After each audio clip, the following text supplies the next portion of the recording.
Today we're going to go ahead and change this wheel out. It's a little 6-inch split rim. It's got a bunch of cracks in it, and that's not really safe. It's still holding air. So there should be an inner tube in here. We're going to use the inner tube, but I've got a tire to put on here, so I'll just go through the process.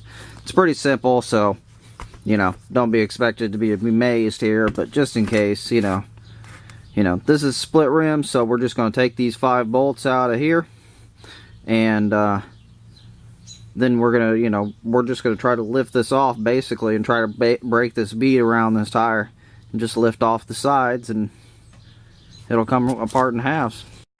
I forgot to mention to let the tire out of the air, or let the air out of the tire if it's got any in it. Yeah, I got it broke down. Let the air out, took the bolts out, and then I just pried on it a little bit. These seem to be stuck a little bit by this paint on these tires, but they came off easy enough. And there's the inner tube. So I'm just gonna flip a new tire, put this inner tube on here, new tire. I'll show you that in just a sec here. As you put your side panels on, make sure that the tube doesn't get smashed by this edge here, because your tube's in here. So you want to make sure it doesn't get smashed by that edge. You also want to make sure your valve stem is in line with this.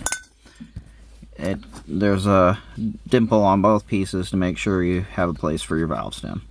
And then you just want to set that on there, and just make sure it's not going to pinch anywhere, and put your screws back in, and then throw the air in. And there it is. I just pumped it up. Seems like it's holding air. I'd say it's really not hard to do split rims on these. It's all about just making sure you get that inner tube in the right spot, really. Other than that, I mean, the hardest thing for me was getting it off the axle. But that was just because the axle didn't want to come off. But yeah, I mean, there you go.